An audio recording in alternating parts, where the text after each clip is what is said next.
Japan को दिखाते हुए ये मूवी स्टार्ट होती है, जहाँ पर हमें एक आदमी दिखाया जाता है जो कि क्रिमिनल था और वो पुलिस से बचते हुए भाग रहा था। अचानक उस क्रिमिनल को हार्ट अटैक हो जाता है, जिसकी वजह से वो मर जाता है। इसके बाद हमें बड़े क्रिमिनल्स दिखाए जाते हैं जिन्हें कानून ने कोई भी सजा नहीं दी थी। इसके अलावा और भी ऐसे लोग थे जो जेल में थे, वो सब के सब हार्ट अटैक की वजह से मारे जाते हैं। अब ये डेथ होना कोई नेचुरल नहीं था, बल्कि ये सब कुछ एक लड़का कर रहा था जिसका नाम होता है लाइट। असल में लाइट को एक एंशिएंट बुक मिली थी और वो कोई आम बुक नहीं थी, बल्कि वो एक डेथ नोट थी और जिसका नाम भी उस बुक में लिखा जाएगा वो मर जाएगा और मरने वाला उसी मेथड से मरेगा जो तरीका बुक में लिखा जाएगा। इसके अलावा ये बुक लोगों पर अपना कंट्रोल भी कर सकती है। अब क्योंकि लाइट को ये बुक मिली थी तो वो क्रिमिनल्स का नाम इस बुक में राइट करता जा रहा था ताकि बुराई को खत्म किया जा सके। सडन इतनी सारी डेथ्स होने की वजह से पूरी दुनिया में दहशत फैल जाती है और क्रिमिनल्स की दिलों में तो जैसे डर बैठ गया था। इस बात को लेकर गवर्नमेंट काफी हैरान थी। कुछ लोग इसे बुरे लोगों के लिए पनिशमेंट समझ रहे थे गॉड की तरफ से, जबकि कुछ लोग इसे कोइंसिडेंस ही समझ रहे थे, यानी ये सब कुछ इत्तेफाकन हो रहा है। यहाँ पर हम ये भी जान पाते हैं कि लाइट ने बुरे लोगों को मारने के बाद अपना एक नाम भी चूज कर लिया था। उसने अपना नाम चूज किया था कीरा। कुछ लोग तो कीरा को ही अपना हीरो समझ रहे थे और ये न्यूज पूरी दुनिया में काफी वायरल हो चुकी थी।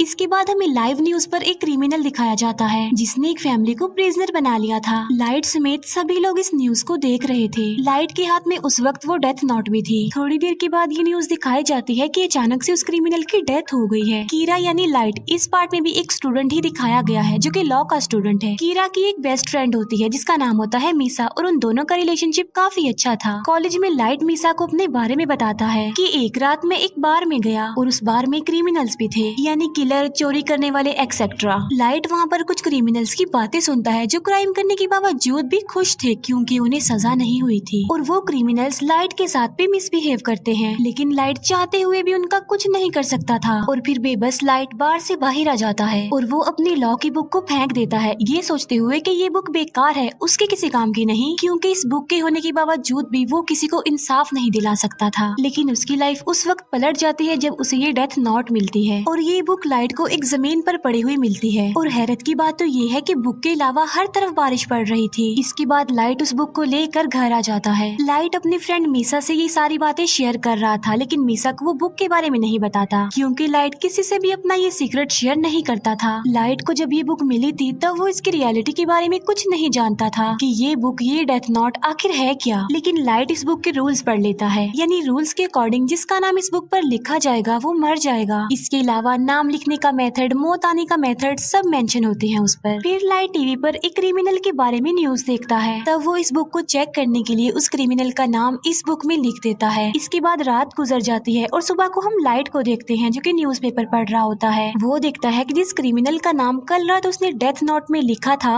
वो मर चुका है। ये देखकर लाइट काफी शॉक्ड रह जाता है। इसके बाद भी लाइट को इस बुक पर बिलीफ नहीं आ रहा था, इसीलिए वो इस बुक को दोबारा चेक करना चाहता था और बुक को चेक करने के लिए लाइट उसी क्रिमिनल के पास जाता है जिसने बार में लाइट के साथ मिसबिहेव किया था और अब लाइट डेथ नोट में उसका भी नाम लिख देता है और साथ साथ वो उसकी मौत का तरीका भी लिख देता है। लाइट ने उसके लिए मौत का तरीका लिखा था हार्ट अटैक और देखते ही देखते थोड़ी देर में हार्ट अटैक की वजह से उसकी मौत हो जाती है और लाइट की आंखों के सामने ही वो क्रिमिनल अपना दम तोड़ देता है। ये देखकर लाइट और ज्यादा हैरान हो जाता है। अब क्योंकि लाइट ने सब कुछ अपनी आंखों से देख लिया था, इसीलिए उसे इस बुक पर यकीन आ गया था कि ये बुक और इसके रूल्स बिल्कुल सही काम करते हैं। लाइट जब वापस आ रहा होता है तब वो फर्स्ट टाइम इस बुक के गार्डियन से मिलता है और इस बुक का गार्डियन था एंजल ऑफ डेथ, यानी मौत का फरिश्ता। अब क्योंकि एंजल ऑफ डेथ देखने में काफी डरावना था, इसी वजह से लाइट उससे डर जाता है। लेकिन लाइट को बाद में ये बात पता चल जाती है कि जिसके पास ये बुक होगी एंजल ऑफ डेथ सिर्फ उसी को ही नजर आएगा।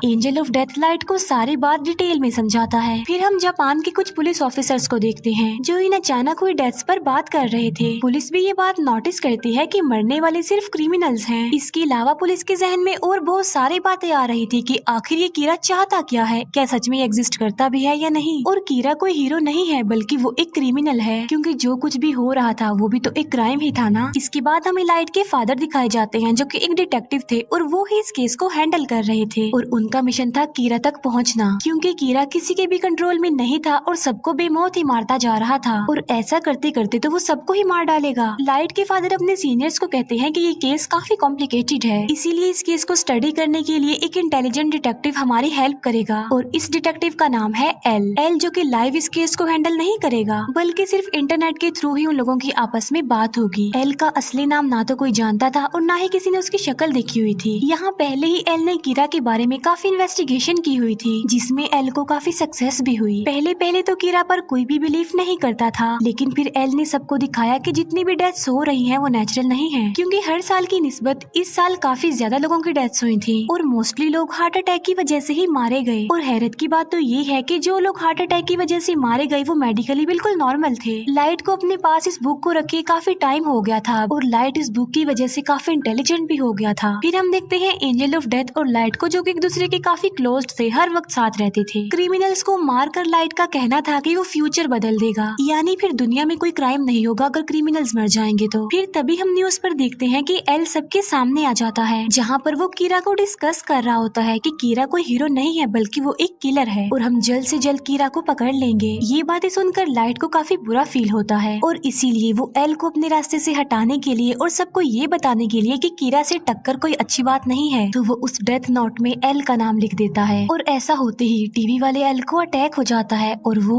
मर जाता है। सब लोग ये देखकर काफी हैरान रह जाते हैं और एल ये देखकर तो काफी खुश हो जाता है, लेकिन लाइट उस वक्त शॉक्ड हो जाता है जब उसे ये पता चलता है कि जो आदमी अभी अभी मरा है वो असली एल नहीं है। फिर हम देखते हैं कि असली एल सामने तो नहीं आता, लेकिन वो टीवी पर बात कर रहा होता है और वो कहता है कि कीरा मैं हूँ असली एल। और टीवी की ये ट्रांसमिशन सिर्फ जापान में ही सेंड की गई, जिससे ये बात तो क्लियर हो गई कि कीरा तुम जापान से ही बिलोंग करते हो। एल ये भी कहता है कि कीरा तुम सिर्फ उसी पर्सन को मार सकते हो जिसका नाम और शक्ल तुम जानते हो। ये देखकर लाइट को काफी गुस्सा आ जाता है और वो काफी वरिड भी था, क्योंकि अब तक वो ये सोचता आ रहा था कि वो नहीं पकड़ा जाएगा, लेकिन अब उसे फिक्र इस बात की थी कि उसका टक्कर लेने वाला एल जो आ गया है, क्योंकि लाइट ना तो उसका नाम जानता था और ना ही कभी उसने उसका फेस देखा था। इसके बाद एल और कीरा की इस फाइट के बारे में काफी डिस्कशन होती है।